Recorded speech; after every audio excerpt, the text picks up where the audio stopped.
We're the Jersey Comic Crew, and in this episode, we are talking about the newest, best comics of this week. That's right, our top 5 picks of the week. You definitely want to check it out. Let us know what yours are right now.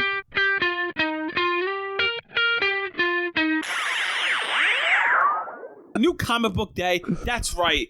Today is Wednesday, new comic book day, and we're going to talk about our 5 top picks of the new comics that are out this week. Yep. And we want you to pick them up or let us know what you think of them. And as you see on the screen right here, the first pick is Batman issue 91. And in this storyline, we know we have the new villain in the world of the Batman. Of the Batman, called the Designer. The Designer, he met up with some of Batman's rogues gallery in the past and developed the ultimate crime for them. He has one for Harley. He has one for Joker. He has one for Catwoman, Penguin, and if I'm not mistaken, he has one for Riddler as well. Yes. No, he doesn't have one for Harley. Sorry. So it's Riddler, no, it's not Harley. Penguin, Joker, and Catwoman, right? So in this issue, we know we're dealing with sorry, I keep calling her Harley because I see her on the cover. Catwoman's crime, which is supposed to be stealing the Wayne fortune. So we're going to see the whole fallout of that. You know, they're still lovers.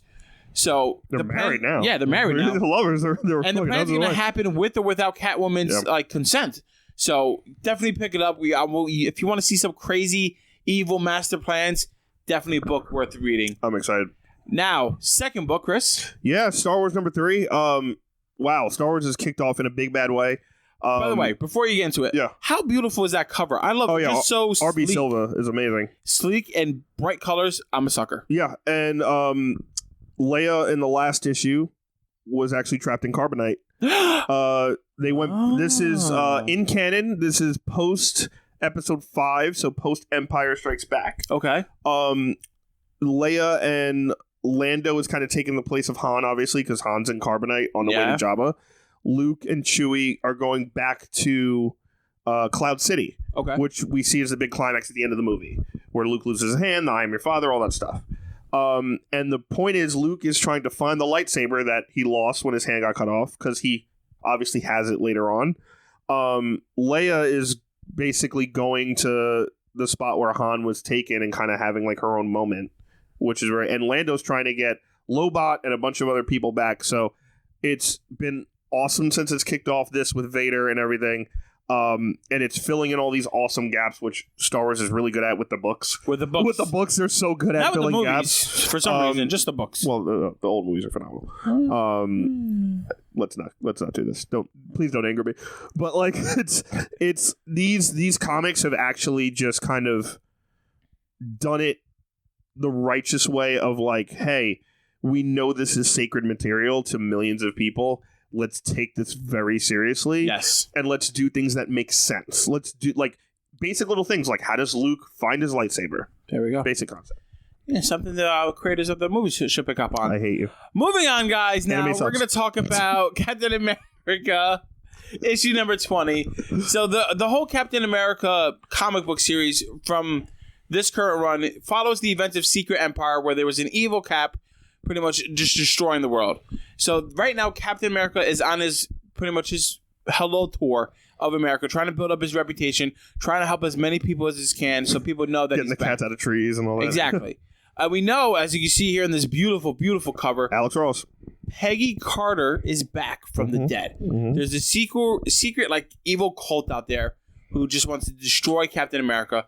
They brought Peggy back for some reason, and in this issue, we're going to see pretty much the road to the climax of this book. We know issue 25 is supposed to have like its own self-involved comic event for Captain America. Yeah, it's such a great mystery book. Yeah. It's like almost like a Detective Comics. Oh. But like during the day and very Captain America, very like Steve Rogers is like the moral kind of almost naive center. It's phenomenal. Nick, who is the one in the orange? You see the orange one? Who's the guy holding the gun? Charlie's Angel style. That's Famale, I believe. Who's Famale? No, like female. Female. That is, I believe that's Sharon in the background. Okay, I was thinking Sharon. Who's Famale? Yeah, Famale. Yeah, but like a Famale. What the hell's a Famale? Is that like a tamale with a fuck? All right. But yeah, I believe that's Sharon, but Alex Ross, beautiful artwork. Right? Looks real. next comic, guys, we have here. Oh, it's a great one. Power Rangers TMNT. This is like number our 4. worlds meeting together. Yeah, this is the funnest book you could buy right now. It is a mini series. There's only 5 issues, so if you could find it anywhere, like first printings, definitely go pick it up. The penultimate issue, right? Penultimate issue. It looks like we're seeing a face-off. Yeah, it's awesome. It's Power Rangers meeting the Ninja Turtles. The Turtles originally thought the Power Rangers were putties. Okay. Like new putties that Finster made. So they were like, who are these putties? They won't die. Like, they're really good. And then the Power Rangers kind of like own them once they like powered up. Yeah. Then they realized they were on the same side. Tommy was undercover in Shredder's cult. With the Foot Clan. And Shredder knew the whole time. Shredder basically went to Rita Repulsa and owned her. Nice. He stole the Green Ranger Dragon Zord from Tommy and has now fused it with his own armor. So he's like evil Green Ranger Shredder. And I'm just like, this is the funnest book ever. This is great. Did you read Power Rangers and Justice League when they did I did crossover? not. It was fun. Was it? As fun as this? Because this is... Brainiac took over a Megazord. Oh, that's so cool. That's so awesome. And he was fighting the Justice League. Like, how do you get cooler than that? Basically, like I love these crazy crossovers. These amazing crossovers. And this one actually makes sense. Like, you could arguably say that they are in the same world. Because the Ninja Turtles are in New York. The Power Rangers are in California, in Angel Grove. Yeah. You could arguably say that's the same kind of universe, even though one's from Dynamite, one's from Boom. No, IDW. But it's just a fun crossover. This is stuff like when you're a kid playing with toys with your friends. These are like stories you make up. Like, of course. Oh, Shredder took the Green Ranger, and now he's like Green Ranger Shredder. And then you always have your friend, or in my case, your little brother. They can't fuse.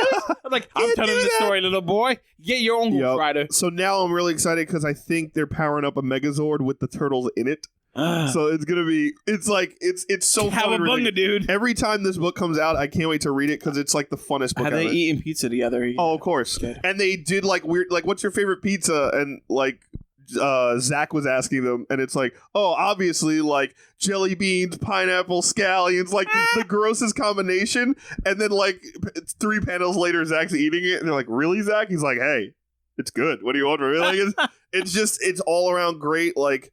They have like funny jokes about Master Splinter, and they're like, what the hell is that? He's like, oh, like the mutant turtles weren't enough. Now we have like the giant rat. Like it's really funny. Oh my god! All right, last book we got to talk about is that's right. Robin turns 80 today. He's in the retirement home, sitting. He's done. No, but seriously, guys, this is the book celebrating the Robin's 80th anniversary in comic books. Yep. So we're going to see a bunch of stories here of, I'm sure, all of the Robins. Yeah. And what they mean to comics and what they mean to the Batman legacy and what they mean to us. So we just finished Flash 750 not too long ago. Yes, like 2 weeks ago, yeah. And then we had Wonder Woman 750 not too long ago. So this is another big book celebrating one of the, comic books' funnest and greatest characters. Yeah. Literally this sidekick for the Batman. Staple of sidekicks. Exactly. And this Robin character, aside from being just a sidekick, helped develop Batman into who he is today. Yeah. So these are our 5 books that we wanted to address to you guys that we're picking up and we think you guys should read and jump into. Chris, before we move on and say our goodbyes, out of these 5, what is the one you're going to read the first? What's your first comic you're picking up and reading? Oh, Batman 91. Really? Yeah, hands down. Okay. It'd probably be like in that order I would read them. In this order? Yeah, probably. Okay. Batman 91 definitely, because the story is really getting interesting.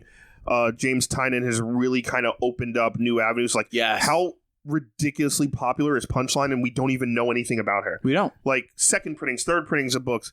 Like, anything she's in. Hell, like, they do, there's a Hell Arisen miniseries. Yes. It's 4 or 5 issues. 4 issues. She's in the 3rd issue. Sold out. There's a Nightwing issue where she shows up for, like, a panel. Gone. Like, we don't even know context about this character yet. She's already gone. And on top of that, you have this great mystery with new characters. Yes. Tynion's not just using old characters. He's using old characters in a new way and new characters in different ways. He's redeveloping these old characters. And it's great. And he's keeping Batman on his toes. And it's not kind of a lull period which sometimes can get boring with Batman, where it's like, all right, there's a lot of talking and taking breath. This is like, no, pedal the metal. We don't have time. Keep going. Kind of keeping Batman on his toes, and Harley's kind of working with him, which is just awesome. I mean, like, this is the greatest detective's ultimate challenge, right? Somebody who could challenge his intellect. Like, if you want to relate this to another piece of fiction, like, this is the Sherlock Holmes compared to the Moriarty, right? Yeah. Before, Joker's insane, although all these other people have their quirks. But this guy's intelligence rivals, if not surpasses, Batman's. And if you don't believe me, guys, jump back a couple issues and read it. I think it starts at 89, this whole arc. 86. This whole arc starts. It's definitely worth the read. The book I'm going to read first is actually Robin 80th anniversary. I don't blame you. It's going to be a nice heartfelt book. It's going to warm me up for the rest of the comics in the week. Mm-hmm. Get me feeling like why I'm into comics and why this is good. I'll probably end it with Power Rangers TMNT for a fun time. I usually end my stack with like a Power Rangers, fun book, right? Where like some of it you're like, all right, this is okay, and then at the end you're like, oh, this is going to be fun. Exactly. Some of them are like, all right, I know you're a little weak, so let me put. By the way, this is only a eighth of my stack per week. Eighth. So let's do that. 8 times 5. 40 books a week? No, that's more like a month. But like, all right. This week is a big week. There's a lot of books. I think I have like almost 20 this week. Well, guys, let us know down in the comments below what comic you are picking up this week. What's your number one pick for New Comic Book Week? If there are any, please, we are dying to know.